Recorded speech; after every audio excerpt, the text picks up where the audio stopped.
देख रहे हैं अवाम के उठाए गए सवालात, हालत हाजरा पर तबसरों, तज्जियों, खबरों पर मुहित प्रोग्राम न्यूज लाइन रिदा सैफी के साथ।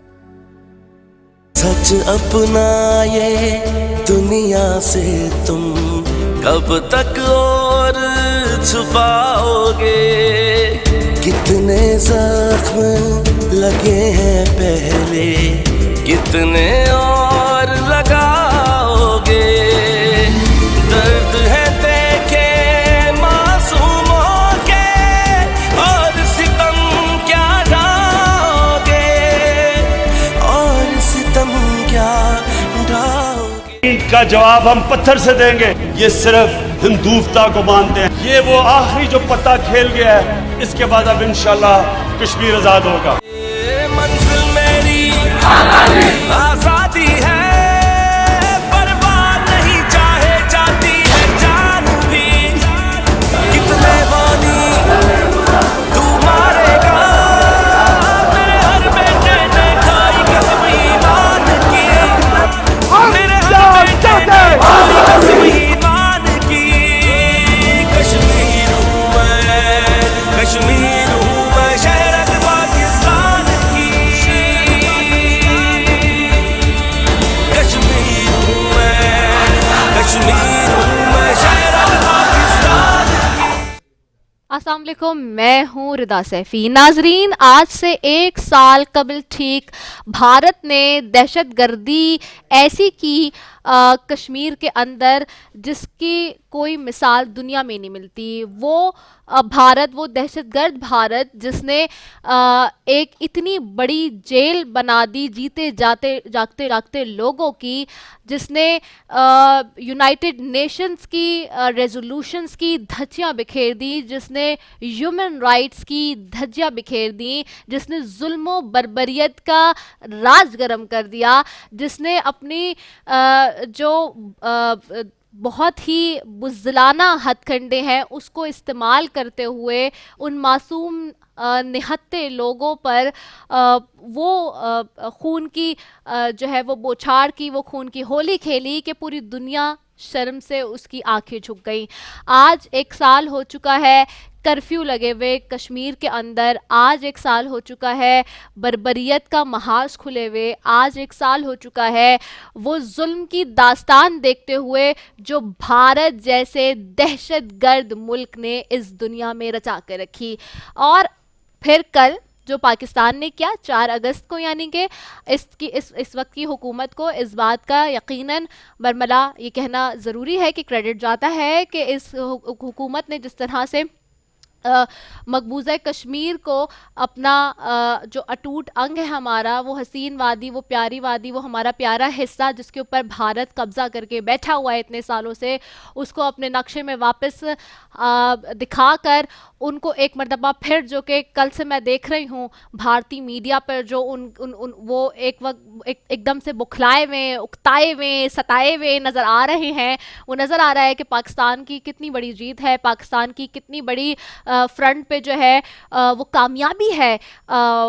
अनडाउटेडली अगर मैं बात करूं कि खारजा पॉलिसी के हवाले से, तो इसमें कोई गलत नहीं होगा, क्योंकि ये इशू दोबारा से पूरी दुनिया में डिस्कस हो रहा है। ख़ास तौर पे भारत इस वक्त उकताया फिर रहा है। भारत इस वक्त जो है वो एब्रप्ट किस्म का जो है इसको एक्ट कह रहा है पाकिस्तान का, और सताए हुए बुखले अंदाज में उल्टे सीधे जितने भी जो है वो एलिगेशंस हैं इस वक्त भारतीय स्क्रीन पर आपको नज़र आ रहे हैं कल से। और वो नज़र आ रहा है कि वो किस तरह की अपनी दहशतगर्दी को छुपाने के लिए पाकिस्तान के दूसरे फ्रंट्स की बात कर रहा है, किस तरह से वो हमारी रियासत की बात कर रहा है, किस तरह से हमारे इदारों की बात कर रहा है, उसको कनेक्ट कर रहा है वज़ीर आज़म इमरान खान से। तो वो इदारे जिनको वो कनेक्ट कर रहा है, वो ISI, वो GHQ, वो ISPR जिसकी वो बातें कर रहा है इस वक्त बैठ के, वो हमारे अपने हैं। जाहिर सी बात है वो पाकिस्तान के हैं, पाकिस्तान के बाहर से नहीं हैं। और अगर किसी भी फ्रंट पे, किसी भी मामले पे, अगर सब सारे स्टेक होल्डर्स एक पेज पर हैं, पाकिस्तान की ऑपोजिशन, हुकूमत, रियासती इदारे, तो ये पाकिस्तान का क्रेडिट है जिसको वो अभी भी डिस्क्रेडिट करने की कोशिश कर रहा है, जो कि नाकाम हो चुका है मुकम्मल, क्योंकि हर तरह से, हर फ्रंट पे, हर जगह पे बुरी तरीके से भारत को शिकस्त हुई है, बुरी तरीके से दहशतगर्द भारत को जो है इस वक्त मुंह तोड़ जवाब मिला है इस काम के बाद जो पाकिस्तान ने कल किया है और पूरी दुनिया को दिखाया।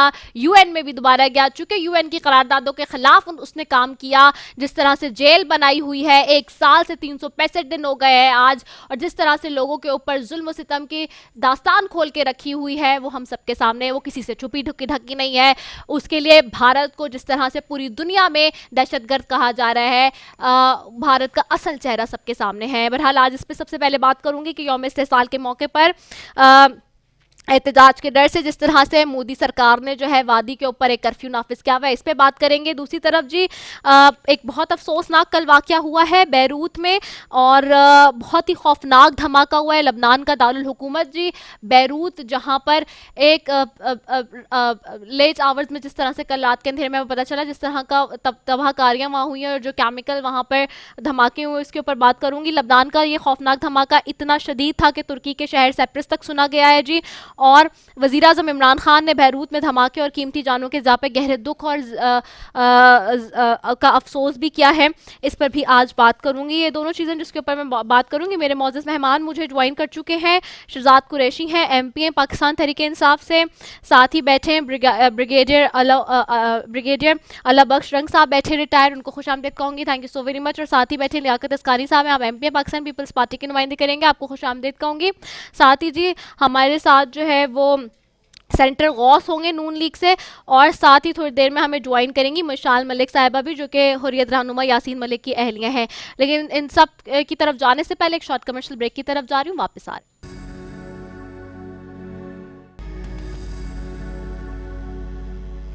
वेलकम बैक नाजरीन। ब्रेक पे जाने से पहले हमने बात करी, सबसे पहले मैं शहजाद की तरफ जाऊंगी। शहजाद, मकबूजा कश्मीर में भारतीय फौजी मुहासरे का 1 साल हो गया है।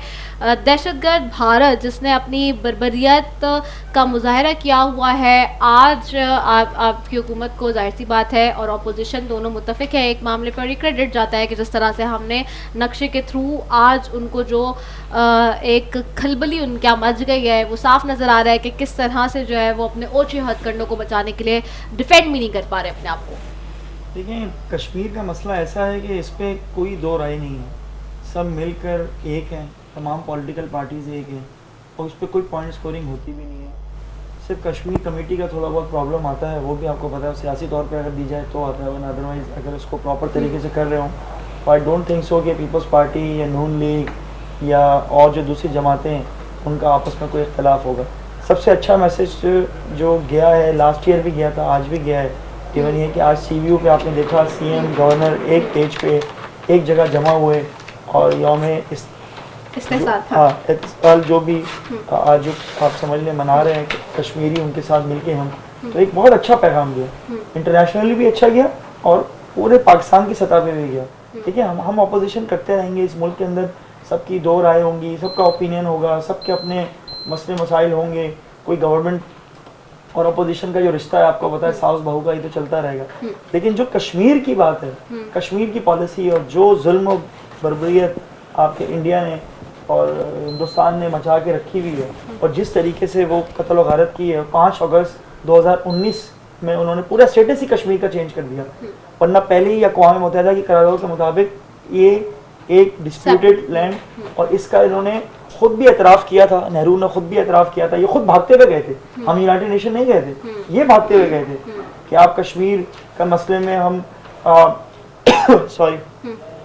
हम इलेक्शन करवाएंगे और जो कश्मीरियों की ख्वाहिश के मुताबिक फैसला होगा और ये तमाम चीज़ें होंगी। लेकिन अनफॉर्चुनेटली भारत का मकरू चेहरा शुरू से ही उनको ना पाकिस्तान की आज़ादी, जो पाकिस्तान की आज़ादी थी ना वो भी को खिलती थी, और उसके बाद इन्होंने कश्मीर में ये जो छुरा घोंपा।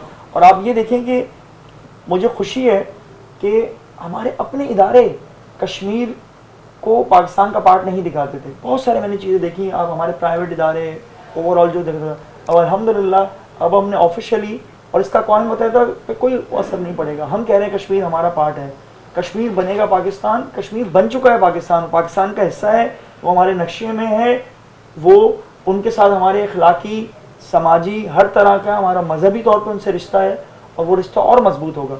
और आपने देखा ये तहरीक बीच में दब गई थी पाकिस्तान बनने के बाद, 1948 में उठी थी, उसके बाद दब गई थी, लेकिन 88 के अंदर जिस तेजी के साथ हुआ, और अभी लेटेस्ट अगर आप देखें बुरहान वानी, उसने, उसकी शहादत ने इस तहरीक को बहुत तकवीत दी है।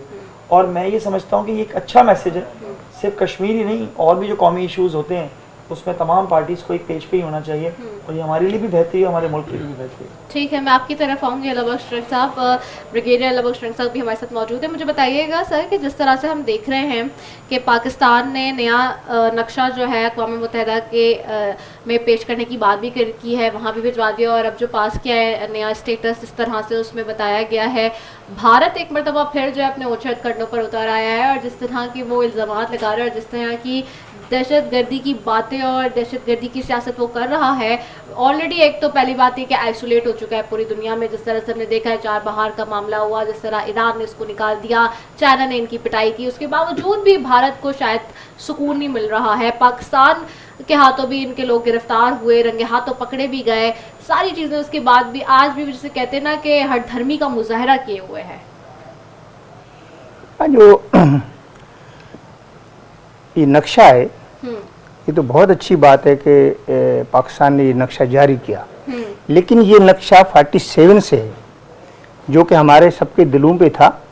सिर्फ फर्क ये है कि ये प्रैक्टिकली अभी हमने इसको माना है, अदरवाइज तो आप 47 से आपने ये अपने इलाके माने, और उन्होंने भी जो वहाँ पे हैं उन्होंने भी, और इन्होंने तो 47 से दहशतगर्दी की है आप अगर देखें। और ये दहशतगर्दी 2 वे करते हैं, ये तो आर्मी पाकिस्तान की और पाकिस्तान के इदारों ने बड़ी सब्र और तहम्मुल से इनका मुकाबला किया है। हमने दहशतगर्दी नहीं की। आपने देखा ये क्या करते हैं, अंदर भी लोगों को मारते हैं, और फिर हमारे कश्मीर में भी लोगों को बॉर्डर पे क्या करते हैं, ये बॉर्डर पे भी सिविलियन को मारते हैं। हमारे आर्मी का प्रॉब्लम ये है कि वो उस तरफ सिविलियन को नहीं मार सकते हैं, कि वो भी हमारे ही है ना। हम सिर्फ उनके आर्मी जो इस्टेब्लिशमेंट्स हैं, जो चौकियां, उन पे आप देखेंगे कि उसी पे हमला करते हैं। तो हमारे तो ये है कि हम तो पूरे इलाके को मानते हैं अपने ही, और वो लोग दिल से चाहते हैं कि हम पाकिस्तानी हैं, हम पाकिस्तान के साथ हैं, और दूसरी अच्छी चीज़ जो अभी देखने में आ रही शुरू से है, सिविलियन क़यादत और आर्मी एक प्लेटफार्म पे, खास इस इशू पे कोई भी हो, कितना भी क्राइसिस पाकिस्तान में हो, लेकिन आपने देखा कि आर्मी सिविलियन हुकूमत के साथ है, और सिविलियन हुकूमतें अपोजिशन भी आर्मी के साथ है, यानी एक ही पेज भी। ये हमारी बहुत बड़ी कामयाबी है, और यही उनको खटकती है चीज़ कि ये कैसे करते हैं, और ये फिर ये इन रिलेशन वो रिएक्शन में यहाँ दहशतगर्दी कराते हैं, वो हम पकड़ लेते हैं लोगों को। इस वक्त माशाल्लाह आप पाकिस्तान आर्मी ने इन साइड बहुत काम किया है, बहुत ज़्यादा। हमने तो शहादतें दी हैं, जितनी कश्मीरियों ने शहादतें दी हैं वहाँ पे, इतनी पाकिस्तान आर्मी ने यहाँ रिटेलिएशन दी है, उनके रिटेलिएशन में। लेकिन इस वक्त ये काबू में है, ये हर अभी तो ये मूव नहीं कर सकते बिल्कुल। इंडिया बहुत परेशान है इस वक्त दोनों मूव से, न तो ये आर्मी की तरह से डिफेंसिव भी जहाज भेजे इन्होंने, क्या किया उसका, वो अभी भी जितने भी जहाज ये लेंगे चाहे लेटेस्ट लें, उनसे कोई फर्क नहीं, टेक्नोलॉजी से फर्क नहीं पड़ता है। ये तो बंदा है जो लड़ता है। हमारे जवान तो जान की बाजी लगाते हैं ना, बिल्कुल ही वो नहीं सोचते हैं कि हम क्या कर रहे हैं, कितने खतरनाक मिशन में जा रहे हैं। लेकिन वो तो आप देखें ना, जान बचा के भाग रहा था, तो भागने वाला तो हमसे नहीं लड़ सकता ना, पाकिस्तान आर्मी से तो लड़ ही नहीं सकता किसी सूरत में भी। तो इंशाल्लाह ताला इस वक्त जो सूरत हाल है वो बहुत अच्छी है। इवन UN हो, कुछ भी हो, वो बात सुनते हैं। अभी तो आपकी टोटली जो पॉपुलेशन है, इंटरनेशनल पॉपुलेशन, वो आपके साथ है। अगर आप इसको देखें और इसको और मज़ीद हमने कैश करानी है, तो इंशाल्लाह ताला ये कश्मीर बनेगा पाकिस्तान, ये हाई पाकिस्तान बनेगा, नहीं है पाकिस्तान। ये वो भी मानते हैं, ये असेंबली में भी मानते हैं, इवन इंडियन असेंबली मोदी भी मानता है, दिल से तो मानता है कि हमारे साथ लोग नहीं है। लेकिन अभी ये सिलसिला उसका इंडिया के अंदर भी जा रहा है, ये उसके लिए बहुत डेंजरस है, कैंसर की सूरत अख्तियार कर जाए। हर उनके सूबे में, हर स्टेट में ये सूरत हाल बढ़ती जा रही। जो इन रिएक्शन वो मुसलमानों के साथ जो कुछ कर रहा है, इन रिएक्शन कर रहा है कि क्योंकि वहाँ हो रहा है तो यहाँ भी ये लोग भी उनके साथ है, और यही इसको मरवाएगी। और इन रिएक्शन ये बॉर्डरों पे कर रहा है, और ये हमारे ही चक्कर में इन्होंने मार खाई चाइना से। असल में ये तो हमारे लिए वहाँ से घेराव एक किस्म का कर रहे थे ना, तो वो चाइना के चक्कर में आ गए, क्योंकि वो इलाका चाइना का है, और उन्होंने भी कब्जा कर लिया कि ये शायद इधर से अंदर आ जाए, लद्दाख का एरिया हमें अप्रोच में आसान है। तो इन्होंने इस वजह तो इन्होंने वहाँ भी मार खाई। तो इंशाअल्लाह ताला हमें उम्मीद है कि जिस तरीके से हमारी आर्मी और हमारे इदारे और इस वक्त जो सियासी क़यादत है, अपोजिशन हो या गवर्नमेंट हो, एक पेज पे और एक्टिव हैं। ठीक, एक पेज पे तो हमेशा थे लेकिन एक्टिव हैं इस वक्त पूरी तरह से और अलर्ट हैं। तो इंशाअल्लाह ताला पाकिस्तान बनेगा, कश्मीर बिल्कुल बनेगा। ठीक है। अच्छा मुझे बताइएगा, मैं लियाकत अस्कानी साहब आपकी तरफ आऊँगी, लेकिन सैन साहब किस तरह देख रहे हैं सारी सिचुएशन को, और ख़ास तौर पे चूँकि अब ये हुकूमत ने जो नक्शा अब जारी कर दिया है नया, जिसमें मकबूजा कश्मीर पाकिस्तान का हिस्सा जो कि अटूट अंग है ऑफिशियली अब हमारा हिस्सा बना दिया गया है, दिखाया गया है, जो कि असल हकीकत है जिसको चेंज करने की भारत ने नाकाम कोशिश की थी दहशतगर्दी के ज़रिए। क्या समझते हैं आप? Thank you Rida. जैसे कि आज हम हमारी गवर्नमेंट ने हुकूमत पाकिस्तान ने यौम इस्तेसाल मनाया है, तो ये बड़ा मामूली लफ्ज़ है जो कश्मीर पर जुल्म हो रहा है। आज हम यौम स्याह मनाते हैं तो बेहतर होता। इस्तेसाल तो यहाँ पर पाकिस्तान में सबका हो रहा है, मीडिया का हो रहा है, पॉलिटिशियन का हो रहा है, सबका हो रहा है, गरीबों का हो रहा है, किसानों का हो रहा है। बहरहाल अगर यौम स्याह करते तो और बेहतर होता है इसको। और कश्मीर के हवाले से आपको मालूम है कि कश्मीर जब से पाकिस्तान बना है, कश्मीर का मसला है, कश्मीर हमारे दिलों पर है। और 47 से लेकर, जैसे ब्रिगेड साहब ने बात की, आज तक हम कश्मीर को पाकिस्तान का हिस्सा समझते हैं और इसको हम पाकिस्तान का शहरक मानते हैं। और इस शहरक जो हमारा जो भारत ने स्टेटस इसका चेंज किया आर्टिकल लगा के, तो उस पर हमारी शहरक उन्होंने काट दी। उस पर हमने क्या इक़दाम किए, खारजा पॉलिसी में हमने क्या किया। हमें कश्मीर के लिए 17 वोट चाहिए थे, हम वो भी नहीं ले सके। और इंडिया को अक़वाम मुत्तहिदा में 192 में से 184 वोट मिलना, ये हमारी खारजा पॉलिसी की नाकामी का सबूत है। हमें कश्मीरियों के लिए बहुत कुछ करना है। ऐसा नहीं है कि हमने नक्शे में डाल दिया तो कश्मीर आज़ाद हुआ। हमें कुछ अमली इक़दाम करने हैं। हमें ऐसा करना है कि कश्मीरी, वो तो समझते हैं कि अब कश्मीर, पाकिस्तान कश्मीरियों के साथ है, हमेशा साथ रहा है। और हमारी फोर्सेस ने कुर्बानियाँ भी दी हैं, शहीद भी हुए हैं। और हमारी आर्मी कभी भी कश्मीर पर पीछे नहीं हटी, और ना ही हमारी पाकिस्तान पीपल्स पार्टी कभी कश्मीर के मामले पर पीछे हटी है। और शहीद जुल्फ़िकार अली भुट्टो साहब ने वाज़े कह दिया था कि 1000 साल कश्मीर के लड़ना पड़े तो मैं लड़ूंगा। वही मौक़िफ़ शहीद बेनज़ीर भुट्टो साहिबा का था, वही मौक़िफ़ आसिफ अली जरदारी साहब का है, और वही मौक़िफ़ आज बिलावल भुट्टो जरदारी साहब ने वाज़े तौर पर बता दिया। हमें आप देखें ना, हमें कश्मीर फतह करना है, हमें सिंध फतह नहीं करना है। अगर हमारा वज़ीर ख़ारजा असम्बली के फ्लोर में खड़े होकर कहता है कि मैं सिंध फतह करूंगा, तो कश्मीर, हमें देखें ना, हमें वज़ीर ख़ारजा का काम नहीं है कि सूबों को आपस में लड़ाना, इदारों को आपस में लड़ाना। उनका काम है ख़ारजा पॉलिसी बनाना। मैं समझता हूँ, हमारी पार्टी समझती है कि ये हुकूमत ख़ारजा पॉलिसी बनाने में बिल्कुल नाकाम हुई है। अगर ख़ारजा पॉलिसी होती तो कश्मीर के लिए हम 17 वोट लेते। अगर ख़ारजा पॉलिसी होती तो इंडिया को 192 में से 184 वोट ना पड़ते। तो ये चीज़ें ठीक है। मैं इस वक्त जाऊंगी, हमें ज्वाइन किया है अभी मशाल मलिक साहिबा हैं, हुर्रियत रहनुमा यासीन मलिक साहब की अहलिया, उनको खुशामदीद कहती हूँ। Thank you so very much मशाल मलिक साहिबा फॉर ज्वाइनिंग अस।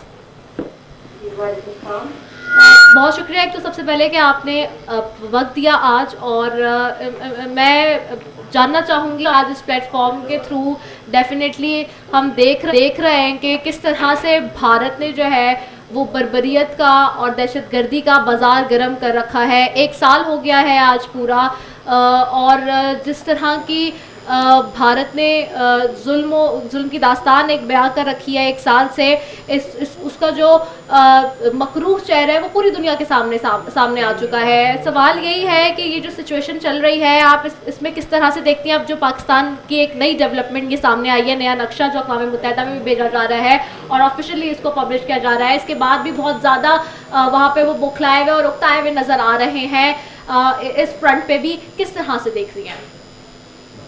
देखिए, ये जो इक़दाम इमरान खान ने पिछले साल उठाया है, ये इतना ही खतरनाक और कातिलाना ऑर्डर था, जिसका मतलब है कि पूरी कश्मीरी कौम को इन्होंने मुकम्मल तौर पर एक वेंटिलेटर पे डाल दिया है।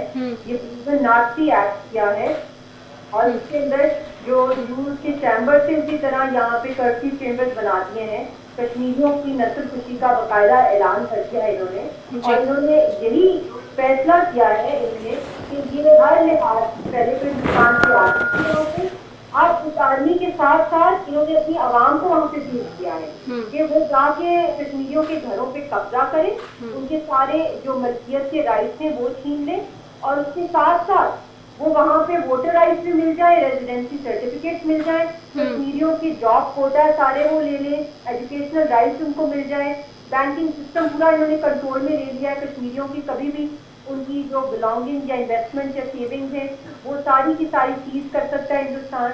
जो एग्रीकल्चरल लैंड है, जो टूरिस्ट लैंड है, वो सारी की सारी जो है हिंदुस्तान के कारोबारी शख्सियत और खरीद रहे हैं। हजारों एकड़ लैंड एक डिस्प्यूटेड टेरिटरी की दी जा रही है।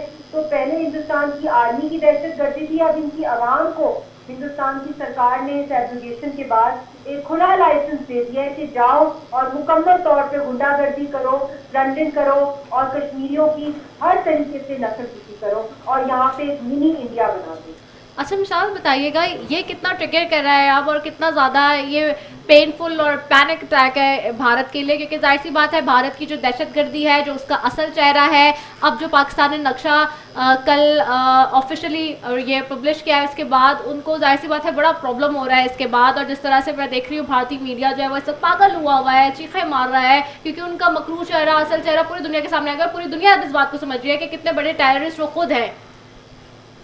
देखिए, ये बहुत ही सिंबॉलिक जो जेस्चर्स पाकिस्तान ने इस बार लिए हैं, ये बहुत स्ट्रॉन्ग जेस्चर्स हैं और बनते भी स्ट्रॉन्ग ही जेस्चर्स हैं, क्योंकि चेहरा कट गई है और हिंदुस्तान ने जिस तरीके से नस्ल कुश, क्योंकि बहुत इम्पोर्टेंट होता है कि सिंबॉलिक जेस्चर, जिस तरह कश्मीर हाईवे को श्रीनगर हाईवे नेम करना, गिलानी साहब को अवार्ड देना, या इस तरह मैप, एक पॉलिटिकल मैप लॉन्च करना, क्योंकि पाकिस्तान एक पार्टी है यूनाइटेड नेशंस की करारदादों में इशू के अंदर, और उसकी भारी जिम्मेदारी बनती है कि वो इस वक्त कश्मीरियों का और भी मुकम्मल तौर पे उनका वकील बने, कश्मीरियों की आवाज़ बने। हमारी सारी लीडरशिप को जिस तरीके से जेलों में बंद किया हुआ है, खासतौर पे यासीन साहब को डेथ सेल में रखा हुआ है, इस वक्त हमारी पूरी तहरीक को लीडरलेस बनाया जा रहा है। तो इस मौके पर मैं समझती हूँ सिंबॉलिक जेस्चर्स के साथ साथ इक्वली इम्पोर्टेंट है कि प्रैक्टिकल स्टेप्स लिए जाएं ताकि कश्मीर इशू को इंटरनेशनलाइज किया जाए, जिसमें बहुत सी मेरे पास सजेशंस हैं। और इसके ऊपर जब तक कि हम एक वॉर फुटिंग की इंटरनेशनल डिप्लोमेसी नहीं करेंगे, आई एम अफ्रेड कि जो हिंदुस्तान इस वक्त कर रहा है, मैं बड़े दुख और बड़े अफसोस से कह रही हूँ कि ये मुकम्मल नस्लकुशी की तरफ मामला जा रहा है। ठीक है, बहुत शुक्रिया। मिसाल मलिक साहब हमारे साथ मौजूद थी और ये रहनुमा यासीन मलिक साहब की है लिया, और उन्होंने कहा कि नस्ल कुशी की भी जहाँ बात हो रही है, अगेन वही वाली बात आ जाती है, टेररिज्म में आता है ये वो भारत, वो पागलपन भारत का जो कि सबके सामने है, सब पूरी दुनिया के सामने नज़र आ रहा है, जो एलिगेशन वो दूसरे ममालिक पे लगाता आया है, चाहते ना चाहते हुए मुझे ये कहना पड़ता है ख़ासतौर पे भी इस हवाले से कि अब वो अपना उसका मकरू चेहरा सामने। लियाकत अस्कानी साहब की बात मुकम्मल हो जाए, मैं लियाकत अस्कानी साहब से बात मुकम्मल करके फिर दोबारा मज़ीद अपने मेहमानों की तरफ जाऊँगी। लियाकत अस्कानी साहब आप बात मुकम्मल कर रहे थे अपनी, और दूसरा मुझे बताइएगा, जैसे कि उन्होंने कहा कि नस्ल कुशी का मामला है और ये गुड जेस्चर, सिंबॉलिक जेस्चर्स जा रहे हैं सब हुकूमत की तरफ से, जाहिर सी बात है एक अगेन इंटरनेशनल मीडिया पे अलाइव तो हुआ है ये टॉपिक, इस वक्त इंटरनेशनल मीडिया की जीनत बना हुआ है, हेडलाइंस में है सारे। हम देखते हैं कि जितने भी इंटरनेशनल मीडिया है उस सब में आज की जो हेडलाइन है, कल से बल्कि जब से ये पाकिस्तान ने स्टेटस डेवलप किया नया, उसके बाद से जो है वो पूरे इंटरनेशनल और ख़ासतौर पे इंडियन नेशनल मीडिया तो इस वक्त हम देख रहे हैं कि पागल हुआ हुआ है इस वक्त। बिल्कुल ठीक आप कह रही हैं। ये बिल्कुल मेरी बहन ने जो बात की, नस्ल कुशी पर जा रहे हैं कश्मीर में, पूरे कश्मीर नहीं है पूरे हिंदुस्तान में मुसलमानों के साथ ऐसा सलूक किया जा रहा है, हिंदुत्व को प्रमोट किया जा रहा है कश्मीर में। और मैं ये कहना चाहता हूँ कि हमने कश्मीर के हवाले से, हमारी गवर्नमेंट ने, हमने क्या किया है कश्मीरियों के लिए। आप देख सकते हैं कि हमारा जो अभी खान साहब की मैं बात करूँ, हमारे वज़ीर आज़म साहब, उन्होंने मोदी साहब को जब इलेक्शन हो रहे थे तो उन्होंने कहा कि मोदी साहब वज़ीर आज़म बनेंगे तो कश्मीर का मसला हल कराएंगे। तो इससे बहुत बड़ा असर पड़ता है, क्योंकि हिंदुस्तान में जितने मुसलमान हैं वो पाकिस्तान की तरफ देखते हैं, चाहे कश्मीरी हों चाहे हिंदुस्तान में जितने ही मुसलमान हैं, 20-22 करोड़ मुसलमान पाकिस्तान से ज़्यादा वहाँ पर आबाद हैं। तो शायद उन्होंने भी मोदी को सपोर्ट किया होगा, वोट दिया होगा कि इमरान खान साहब ने कहा है शायद कोई मसला हल हो। लेकिन उसके बाद क्या हुआ, मोदी साहब वज़ीर आज़म बने, उसके बाद आप देख सकते हो कि मोदी ने पूरा कश्मीर का स्टेटस चेंज किया, और कश्मीरियों के जो आज़ाद जदोजहद में जो हिस्सा ले रहे हैं 70-72 सालों से जो नौजवान शहीद हुए हैं, आप देख सकते हैं कि इतना बड़ा तहरीक पूरी दुनिया में किसी ने नहीं चलाया जो कश्मीरी चला रहे हैं। इतने टाइम से उनकी नस्ल कुशी हो रही है, उनके प्यारों को मारा जा रहा है, औरतों के साथ क्या किया जा रहा है, बच्चों के साथ क्या किया जा रहा है, ये सब आपके सामने है। लेकिन उसके बावजूद मैं उनके हिम्मत और उनको दाद देता हूँ, उनका हौसला है कि अभी तक वो लड़ रहे हैं अपनी आज़ादी के लिए। हमारे गैरतमंद भाई अपने हुकूक के लिए अभी तक झुके नहीं हैं, वो डट कर खड़े हैं। लेकिन उसके लिए हम तो पाकिस्तान या हिंदुस्तान का एक दूसरा जंग की तैयारी लग रही है मुझे, जिस तरह हिंदुस्तान का रवैया है, जिस तरह वो चाह रहे हैं। क्योंकि ब्रिगेडियर साहब ने बात की कि वो लैंड ऑफ कंट्रोल की इस कितने मरतबा खिलाफ वर्जी इन्होंने की 2 सालों में, आज भी की है। आप देख लें, हमारे मासूम लोगों को शहीद किया जा रहा है लैंड ऑफ कंट्रोल में। और उसके बाद हमने क्या किया है, हमने कौन सा इकदाम उठाया है, हमने किस तरह इंटरनेशनल सतह पर उसको हाईलाइट किया है। ये तो मोदी का था। मोदी जो वहाँ पर इंसानों की नस्ल कुशी कर रहा है, वो अक़वाम मुत्तहिदा खुद कह रही है कि मोदी गलत कर रहा है। लेकिन हमने जो किया, हमारी जो खारजा पॉलिसी है, मैं ये कहना चाहता हूँ कि हमें सिर्फ खारजा पॉलिसी की, हमारा जो खारजा पॉलिसी के वजीर हैं उसको खारजा पॉलिसी ही बनानी चाहिए। अच्छा। उसको किसी और काम पे अब नहीं डाले, तब जाकर हम कश्मीर पर कोई बात कर सकते हैं। ठीक है, ये गिला है। शहजाद आपकी तरफ आऊंगे। शहजाद मुझे बताइएगा, चले मुझे हम उस पे बात करते हैं कि मेरे पास वक्त कम भी रह गया है। मुझे बताइएगा शहजाद, हम ये देख रहे हैं कि वहाँ पे ये बड़ा अच्छा एक सिंबॉलिक जेस्चर किया है, इसमें कोई शक नहीं है, जो कल हुआ है उसके बाद से, और एक अलाइव हो गया, जो चीज़ डेड हो रही थी, जिसकी चले शिकायत थी ऑपोजिशन को भी कि ये अलाइव हुई बात, और बड़ा अच्छे उस पर हुई है कि इस वक्त मैंने कहा ना, भारत पागल हुआ है, भारतीय मीडिया इस वक्त पागलपन के दौरे पड़ रहे हैं उनको, ये मैं कहूँ तो गलत नहीं होगा किसी भी तौर से। लेकिन ये इस वक्त बड़ा इम्पोर्टेंट है मज़ीद इसको एक्टिव करना और इस मामले को टेकअप करना बड़े इंटेलिजेंटली और बड़े जैसे कहते हैं कि एनेक्शनली अगर आप इसको मज़ीद टेकअप करेंगे तो ये बहुत अच्छा होगा। और इस वक्त ये राइट टाइम है, if I am not wrong, Pakistani हुकूमत के लिए कि इसको लेके जाया जाए। मैं अपने भाई लियाकत भाई की एक बात का जवाब दे दूं कि इनकी हुकूमत 3 से 4 दफ़ा आई, इन्होंने कश्मीर के लिए क्या कर लिया इस 2 सालों में। इंटरनेशनली आप CNN देखें, आप फॉक्स न्यूज़ देखें, BBC देखें, हर तरफ ये बात हो रही है कि सबसे 2 साल के अंदर इस मसले को किस खुश उसलूबी से लेके चल रहे हैं। दूसरा, ये एटॉमिक ममालिक हैं, ऐसा नहीं है कि बॉम्ब उसने मार दिया, बॉम्ब हमने मार दिया, दोनों तरफ करोड़ों लोग हैं। और एक और चीज मैं इनकी बता दूं कि वहाँ की टैक्टिक्स अलग होते हैं और आपको अपनी आवाम का भी सोचना होगा। ऐसा नहीं होता कि आपने क्या कहते हैं उसको, अब देख रहे हैं ना बैरूत में भी कैसे आपने देखा टेक्निकली उन्होंने इसको मार दिया और पूरा इस वक्त बैरूत इस वक्त खून में नहाया हुआ है। इसके अलावा मैं एक और चीज आपको ये चीज बोल दूं कि कश्मीर पे इमरान खान साहब जो हमारे प्राइम मिनिस्टर हैं बिल्कुल फोकस है, भरपूर तरीके से इसकी स्ट्रैटेजी, इसकी प्लानिंग, इसकी सारी चीज़ चल रही हैं। आज शायद यही वजह है कि आज CM साहब ने CVO के ऊपर इस यकजहती वॉक के अंदर उनका भी वहाँ यही था कि हम सब एक हैं, हम तमाम सियासी जमातों को भी एतमाद में लेने को तैयार हैं। और रही बात कश्मीर की, मैं इनके इल्म में इजाफा कर दूँ कि हिंदुस्तान का जो मुसलमान है वो पाकिस्तान के साथ नहीं है, वो हिंदुस्तान की बात करता है। सब हमें फैक्ट्स और फिगर्स पे बात करनी चाहिए।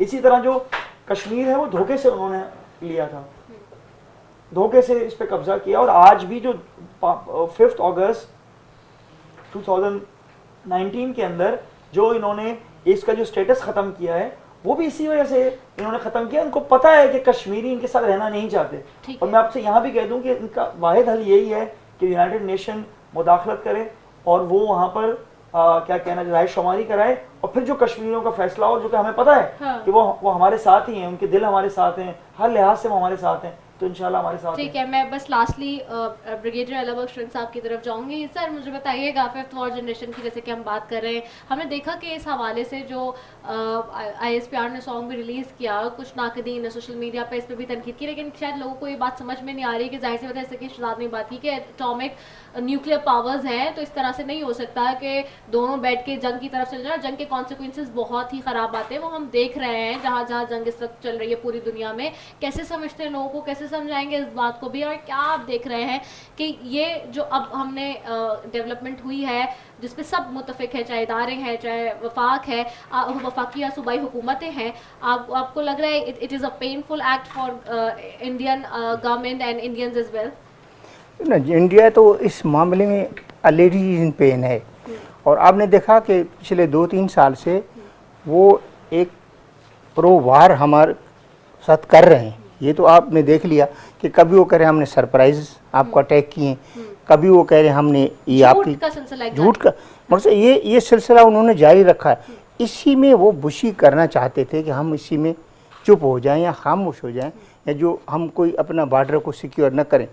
अच्छा, उन्होंने पहले तो सिंपली कोशिश की, फिर ताकि फिर हम एक्चुअल वार भी करें, उन्होंने ये भी सोचा एकदम।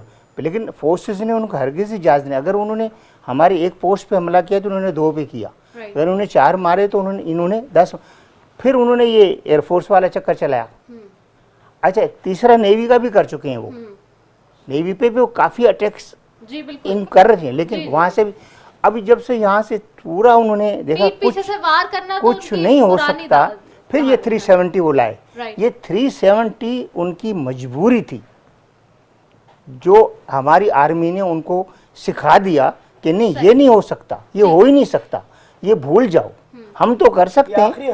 आपको पता है ISPR ने पहले कहा था, गफूर ने, कि आपको पता ही नहीं चलेगा, आपके तो सारे टारगेट्स हमारे, और एग्जैक्टली मैं आपको बताऊं, हमारे F-16 पे टारगेट्स हैं टोटल कश्मीर के उनके जितनी भी आर्मी है। लेकिन वही बात है कि न्यूक्लियर वार की वजह से ही और दुनिया रेस्ट्रेन कर रही है कि नहीं आप ये न करें, और इवन चाइना भी हम फॉर्मली मामले को लेके चल रहे हैं। लेकिन उन्होंने पूरी कोशिश की इस चीज की, फिर उन्हें हमारे इनसाइड पाकिस्तान भी उन्होंने कम कहा। सॉरी मैं इनकी बात काट लूं, आज बांग्लादेश, श्रीलंका, नेपाल, चाइना सब इंडिया के, और ये इससे अच्छी खारजा पॉलिसी और क्या होगी? नहीं, अच्छा, सारे ममालिक हिंदुस्तान से अलग हो गए और पाकिस्तान की तरफ इवन ईरान का आपने खुद ये खारजा पॉलिसी नहीं है, लेकिन ये खारजा पॉलिसी, ये खारजा पॉलिसी नहीं है। चाइना और इंडिया का पहले से वो चल रहा है लद्दाख में, और उन्होंने मजम्मत नहीं की है, उन्होंने इंडिया को सबक सिखाया है, उन्होंने सबक सिखाया इंडिया को, उन्होंने इन्वेस्टर को बुलाकर मजम्मत नहीं की है।